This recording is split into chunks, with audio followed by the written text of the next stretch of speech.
Chaussée de la botte italienne, vêtue de la garibaldienne, c'est du lundi au vendredi que je change à Garibaldi. Habitant à Hermont-Bonne pour aller travailler rue de Rome, avoir le train et le métro, c'est pas trop. En effet, les conditions de correspondance entre le réseau SNCF de banlieue et le métropolitain ont été améliorées, notamment par la création d'une station à Saint-Ouen-Garibaldi sur la ligne d'Hermont-Bonne à Paris-Nord.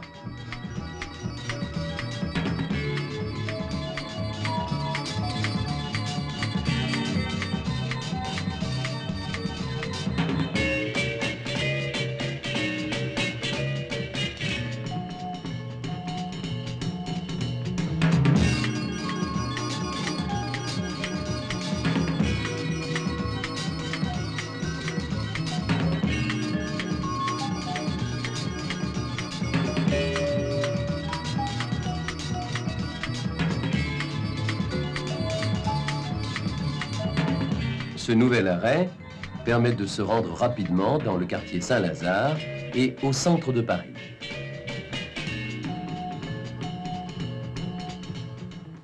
À nous, duchesse d'Orléans, qui, il y a 135 ans, inaugura le premier train entre Paris et Saint-Germain.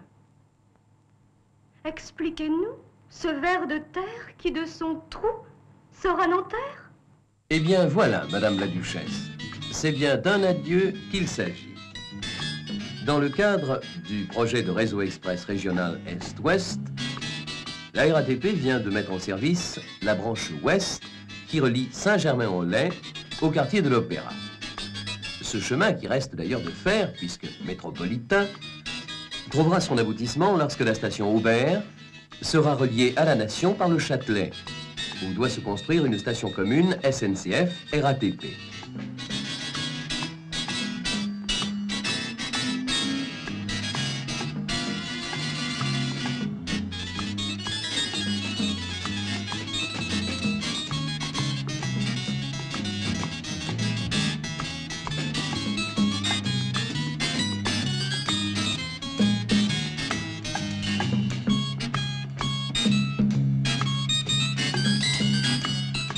La SNCF continue d'exploiter la partie Nanterre-Saint-Lazare. 10 km pour la RATP, 10 km pour la SNCF. Ainsi, les mannes de Pereire, Rothschild et Flachat, premiers vrais cheminots, n'en frémiront pas pour autant. Comment sortir de cette ville embouteillée d'automobiles? Comment m'enfuir de cet enfer? Va-t-on au ciel en chemin de fer? Mais oui, cher ange. Grâce à l'opération Orly-Rail, dans une demi-heure, vous êtes assuré d'arriver à l'aéroport. Prenez le train à la gare de Paris-Orsay. Descendez à la station, pont de Rungis, aéroport d'Orly. Un car vous y attend. Il vous conduira à l'aéroport. Votre avion ne décollera pas sans vous.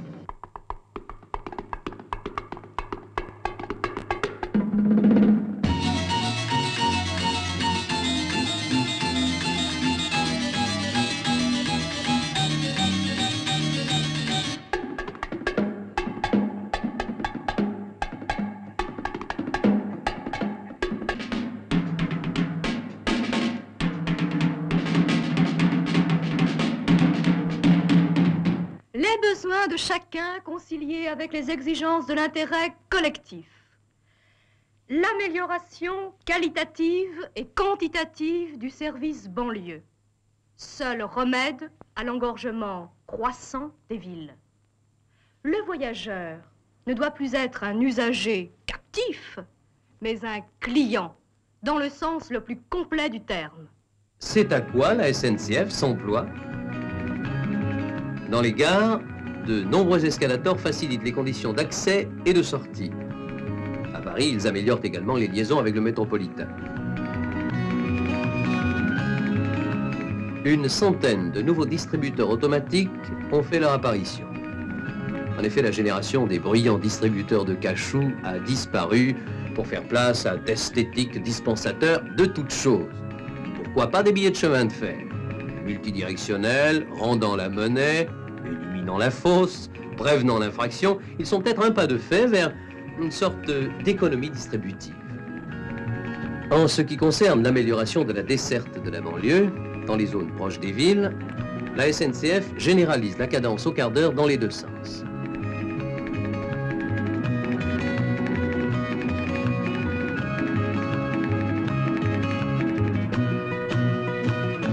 Dans les zones plus éloignées, c'est une desserte à la demi-heure qui est mise en place. Parmi les autres objectifs de la SNCF en banlieue, nous remarquons des améliorations dans le confort, comme en témoignent les nouvelles rames de voitures Sud-Est.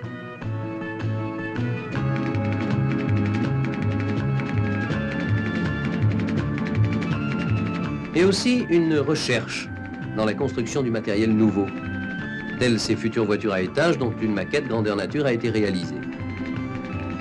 Comme on peut s'en rendre compte, la SNCF ne s'en tient pas à vendre des kilomètres, mais elle s'occupe aussi activement de son service après-vente.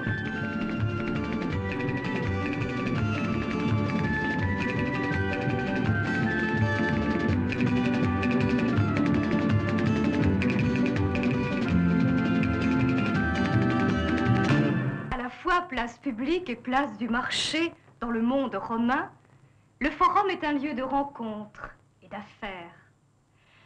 Qu'en sera-t-il dans 2000 ans? Eh bien, de nos jours, c'est un train qui a pris le nom de forum. Son but, permettre des expositions itinérantes. Loué à des entreprises ou à des collectivités, ce train forum circule de nuit. Il stationne ainsi 2 jours dans les villes de France ou même d'Europe et permet toutes les expositions, qu'elles soient techniques, commerciales ou artistiques, destinées au grand public ou sélectives. À l'heure du marché commun, il est pour les industriels l'avantage inappréciable d'une exposition montée une fois pour toutes et un moyen de promotion puissant et original.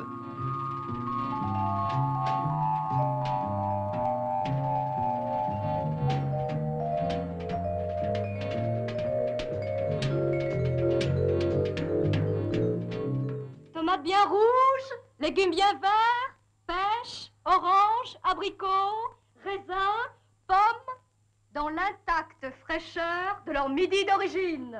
Notre convoitise à nous tous, Jean des Brumes. Par exemple, les pêches du Roussillon et le raisin de Moissac.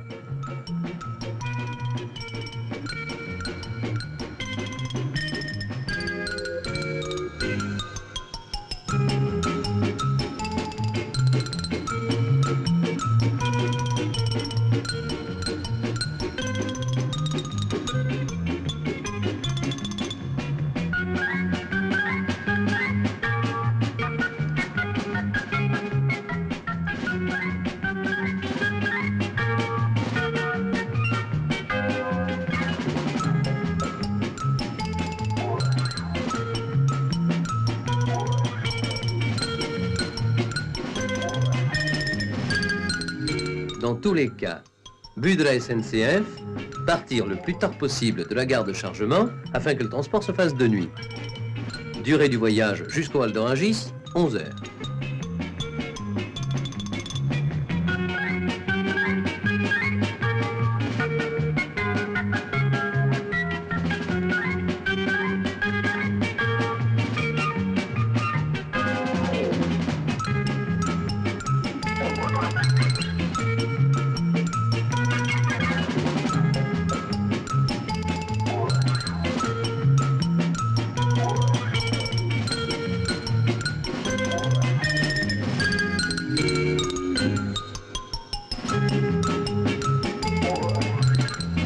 Ainsi, les fruits et primeurs cueillis le matin se retrouvent sur les étalages parisiens à l'aurore du lendemain. Quant aux pommes de la vallée du Rhône, elles ne mettent pour leur part qu'un peu plus d'une journée pour être vendues sur les Marktplatz de Germanie.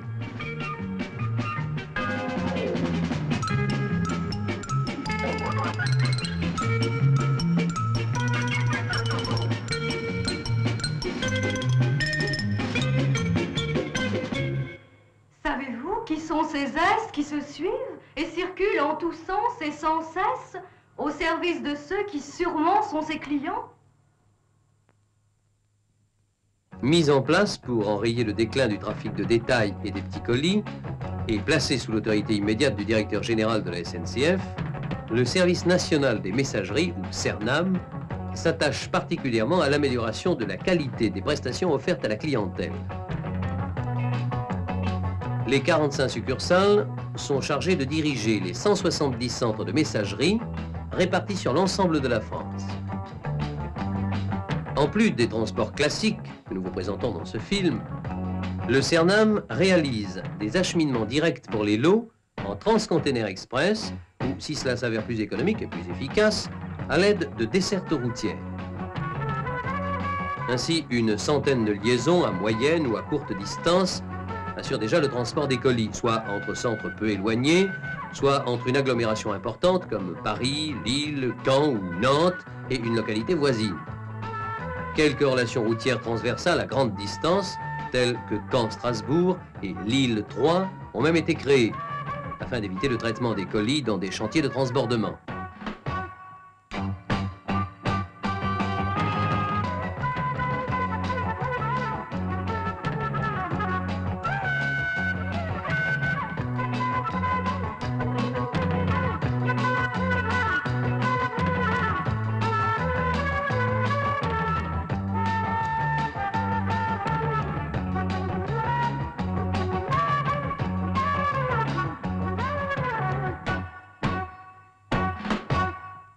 Sentir à portée de caténaire de Paris, c'est vraiment design.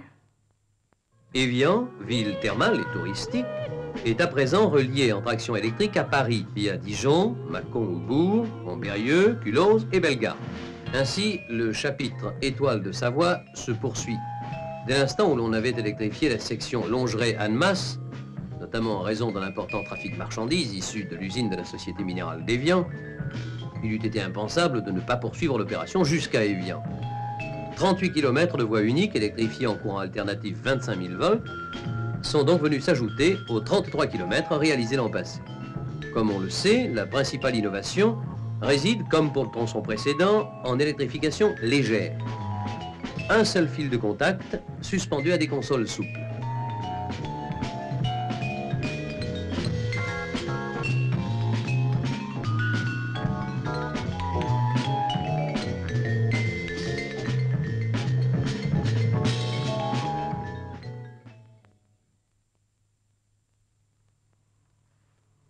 Oh, serait-ce Cupidon? La Flèche d'Argent est un service mixte qui allie l'avion et le train. Pour se rendre à Londres, le voyageur partant du cœur de Paris emprunte d'abord à Paris-Nord une rame automotrice diesel qui a rendez-vous au Touquet avec un avion d'une compagnie anglaise. Après un saut au-dessus de la Manche, il retrouvera un train de banlieue qui le conduira au cœur de Londres, à Victoria Station. De cœur en cœur, Cupidon y est-il pour quelque chose? Ce qui est certain, c'est que depuis l'été 1972, l'amélioration de la correspondance au Touquet, ramenant la durée totale du trajet à 3h54, a bien facilité les relations entre Londres et Paris. Dans 2 heures, il m'offre l'apéritif à 500 km d'ici. Une idée à lui. Il faut que j'y sois. Train ou avion? Turbotrain, bien sûr. Dans un avenir proche, sur des distances moyennes, l'avantage sera pour les usagers du train. D'un train qui, en 1972, est unique au monde, c'est un turbotrain. Le prototype, TGV 001, a été présenté le 29 septembre au ministre des Transports entre les gares de Facture et de Morsins dans les Landes. La vitesse atteinte lors de cette démonstration a été de 307 km à l'heure. Vitesse de croisière prévue sur les lignes futures, 260 à 280 km à l'heure. Niveau sonore intérieur, inférieur à celui d'une automobile roulant à 100 km à l'heure ou d'une caravelle en régime de croisière. Niveau sonore extérieur, inférieur à un train voyageur roulant à 140 km à l'heure et souffle plus bref au voisinage de la voie. Vitesse, confort, sécurité. TGV concrétise le dynamisme de la SNCF.